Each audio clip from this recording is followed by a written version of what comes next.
Bonjour à tous, dans cette nouvelle émission d'Il était une photo, nous allons vous parler de la rue de l'Usine ou rue de la Forge grâce à toute une série de cartes postales. Une rue née de l'usine? Pas tout à fait, née plutôt d'un moulin, le Moulin Neuf, que je vous propose de découvrir avec cette première carte postale. L'ancien Moulin Neuf était situé sur l'Orne, aux confins de Rombat, en réalité sur le territoire communal de Vitry-sur-Orne, après avoir été sur celui de Gandrange-Amnéville. À l'origine, c'était un moulin banal édifié au XIIIe siècle par l'abbaye de Justemont. Sa dernière remise en état fut réalisée vers 1669-1670, après les terribles destructions dues à la guerre de 30 ans, d'où le nom de Moulin Neuf.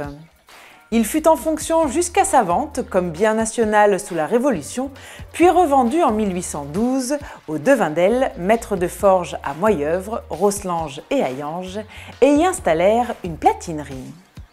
Après la fermeture de l'usine en 1884, diverses familles s'y succédèrent avant la destruction totale des dernières habitations du moulin en 1967-1968 pour faciliter les abords de la construction de l'aciérie de Gandrange. Passons maintenant à une autre carte postale, celle de Clouange-le-Vieux-Pont et l'Orne en colère datant de 1919. Mais s'agissait-il vraiment des arches d'un vieux pont? Non, mais plutôt des vestiges encore existants de l'usine édifiée par les Devindel à 2 pas de l'ancien Moulin Neuf. Ce fut d'abord une platinerie que l'Orne en crue finit par démolir en 1824 et qui a été reconstruite, puis 2 arches de régulation du bief ou canal de dérivation de l'Orne. Sur cette photo, assise sur la margelle de l'une des 2 arches vues précédemment, on peut voir une ondine qui semble saluer le génie des hommes pour leur réussite usinière. Derrière elle, on peut voir le portier du Moulin Neuf avec son clocheton, les grands bureaux et sous les imposantes cheminées, une magnifique villa destinée à une partie du personnel de la direction.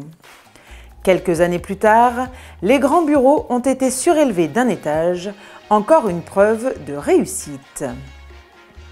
Comme les grands bureaux, le casino de 1903 a lui aussi été agrandi, comme on peut le voir sur ces 2 cartes postales, l'une datant de 1903 et l'autre de 1908. Sur cette autre carte postale, on aperçoit de gauche à droite le casino agrandi, l'auberge de l'usine, une maison d'habitation et un bel immeuble de rapport. L'auberge de l'usine s'est vue adjoindre une magnifique salle sur laquelle a été rajouté hôtel-restaurant. Une salle au bel éclectisme architectural mêlant le style de la néo-renaissance allemand et celui du néo-roman. Sur cette photo, c'est la rue de l'usine qui est représentée. Celle-ci se vit gratifiée de la nouvelle installation de la Poste en 1919-1920. Sur le bandeau à droite, on peut d'ailleurs lire « Poste et télégraphe ». Une poste désormais située sur l'axe majeur des flux de passage engendrés par l'usine vers Rombaville, mais aussi vers Clouange et Vitry. Enfin, sur cette dernière carte postale, on voit la rue de l'usine et la poste dans les années 50, avec un toit encore surmonté de herses supportant les isolateurs des arrivées des lignes téléphoniques, plutôt rares à l'époque. Voilà, Il était une photo se termine, mais on se retrouve dès la semaine prochaine pour une nouvelle émission.